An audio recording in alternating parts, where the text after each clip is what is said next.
ازيكم عاملين ايه؟ يا رب دايما تكونوا بخير وكويسين. انا عبير ودي قناتي. اهلا وسهلا بيكم في فيديو جديد. النهارده هنتكلم عن العادات اللي لو تخلصنا منها هنقدر ان احنا نساعد نفسنا في ان احنا نتغير بشكل افضل، نتغير ونبقى احسن وافضل بكتير جدا جدا. فيلا بينا نبدأ الفيديو. النهارده هنتكلم مع بعض عن العادات اللي لو تخلصنا منها هنقدر ان احنا نساعد نفسنا ان احنا نتغير بشكل افضل واحسن.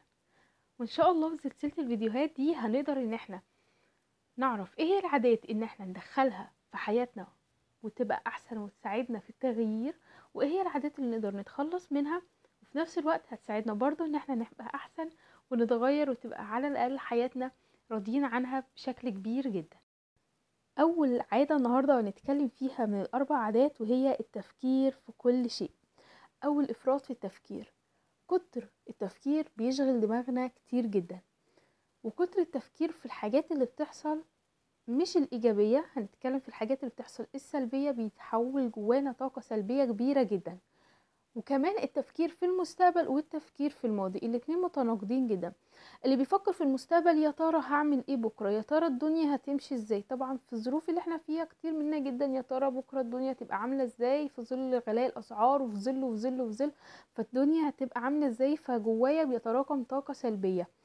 اللي بيفكر في الماضي يا ريتني كنت عملت ويا ريت الموقف ده ما حصلش، يا ريت يا ريت يا ريت، فبفضل احط في نفسي كمية يا ريت رهيبة جدا، وفي نفس الوقت بخزن جوايا طاقة سلبية، بخزن جوايا كل مشاعر سلبية بتحاوطني في كل افعالي، بتحاوطني حتى في تعبيرات وشي، بتظهر عليا اي حاجة جوايا انا مش مبسوط بيها بتظهر على وشي تلقائي.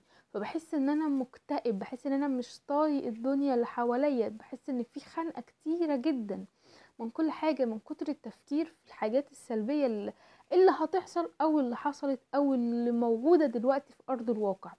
فكتر التفكير بيحولنا لمجرد طاقة سلبية متنقلة، وجوانا كمان طاقة سلبية كبيرة مش قادرين ان احنا نفرغ كل ده.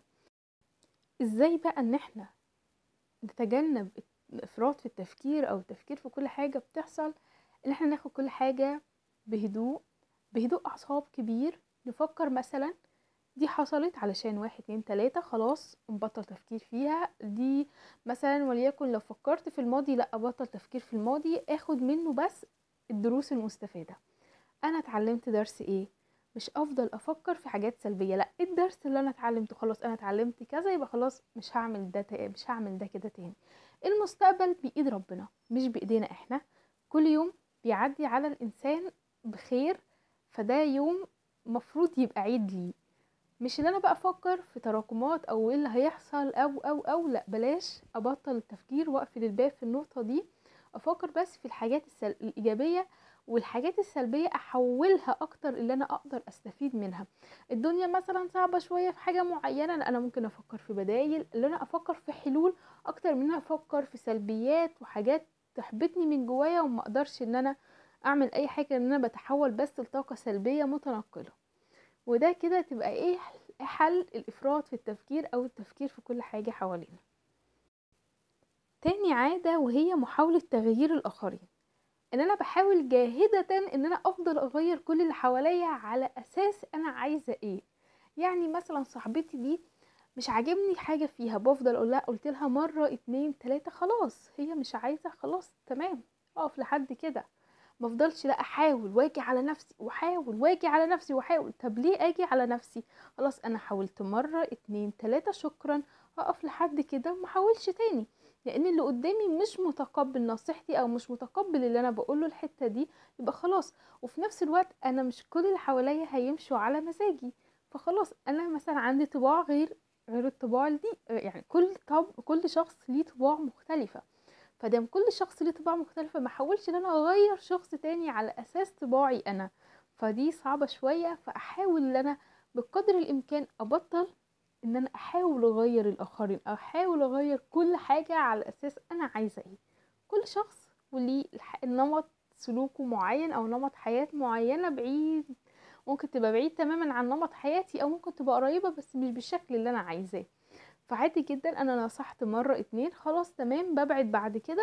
ومش ببعد تماما عن صاحبتي، بس ببعد من محاولة التغيير. خلاص الانسان اللي قدامي مش متقبل، خلاص تمام، بقفل الباب وكده والسلام عليكم وخلص الموضوع وبس. مفضلش ان انا احاول كتير في حاجة ممكن تستنفذ طاقتي.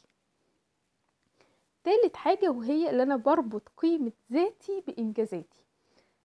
بمعنى ان انا لو ما وصلتش لليفل اللي انا عايزه او المستوى اللي انا رسمه في خيالي، يبقى انا كده بقى ما حققتش اي حاجة في حياتي.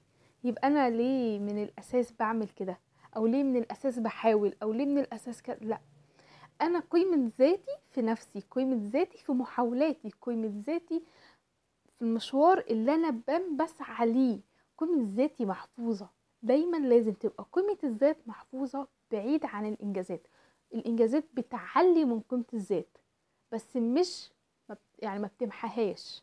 لو انا محققتش حاجة فكده قيمة ذاتي ممحية مش موجودة. لا، انا قيمة ذاتي دايما دايما لازم تبقى محفوظة. لازم ابقى عارفة انا نفسي ايه، احب نفسي، اثق في نفسي علشان اقدر احقق كل اللي انا نفسي فيه. لو انا ما حبيتش نفسي وما اديتش لنفسي الثقه، يبقى عمري ما احقق لنفسي عمري ما احقق اللي انا نفسي فيه. اخر حاجه نتكلم فيها النهارده وهي التظاهر بانك بخير عكس اللي انت بتشعر بيه. مش مطلوب مني ان انا افضل اضحك والابتسامه 24 ساعه مرسومه على وشي وانا من جوايا حاسه ان انا مش قادره اضحك، ماليش مزاج، مش في المود. فمش لازم ان انا اتظاهر دايما ان انا بس الشخص الفرفوش اللي مفيش حد زيه، اللي بيفرشش بقى الدنيا كلها وينعنشها. مش لازم ابدا ابدا ابدا ان انا اتظاهر بده. انا من جوايا مش عايزه اضحك، خلاص عادي، بسكت، باخد هدنه من كل حاجه. وعادي لو انا قابلت اي حد من غير ما بضحك الابتسامه العريضه، حتى لو هتبقى ابتسامه بسيطه، بس مش لازم اللي جوايا انا يفضل مكبوت. مشاعر المكبوتة دي غلط، غلط جدا، بتحولنا لطاقة سلبية كبيرة، وبيجي علينا وقت ممكن ننفجر في اي حد ملوش ذنب قدامنا. مع اقل كلمة ممكن حد يقولها لنا في سبيل الهزار، من كتر ما انا كبت مشاعري جوايا وكبت كل حاجة وبتظاهر بس بالضحك والهزار، فممكن مع اي كلمة حد مش قاصد بيها حاجة ان انا انفجر فيه. خلاص بقى المشاعر كلها اللي جوايا اللي انا عمالة اكبتها اكبتها اكبتها طلعت في الشخص الغلط. فطب ليه انا مش قادره اضحك؟ مش لازم طول الوقت افضل ابتسم واضحك واوزع ابتسامات على الناس كلها. عادي بيجي علينا وقت بنبقى لا في مود مش قادرين نعمل فيه حاجه، مش قادرين حتى نبتسم. فعادي جدا بكل بساطه، وبرضه تبقى شخص لطيف. مش بمعنى كده ان انت تبقى شخص ماشي مكشر ومش طايق الدنيا، لا، تبقى شخص لطيف بس ما تبينش عكس اللي جواك. مش لازم تفضل دايما هاي وباي ومش عارف ايه والابتسامه بقى مفيش حد زيها وانت من جواك عكس كده خالص، علشان ما توصلش لحظه الانهيار بعد كبت المشاعر الشديد اللي انت عمال تكبته جوه نفسك. هتكلم في حاجه اخيره. انا كنت ناوي اتكلم على 4 عادات بس هنخليهم 5 مش مشكله، وهي محاوله ارضاء الاخرين.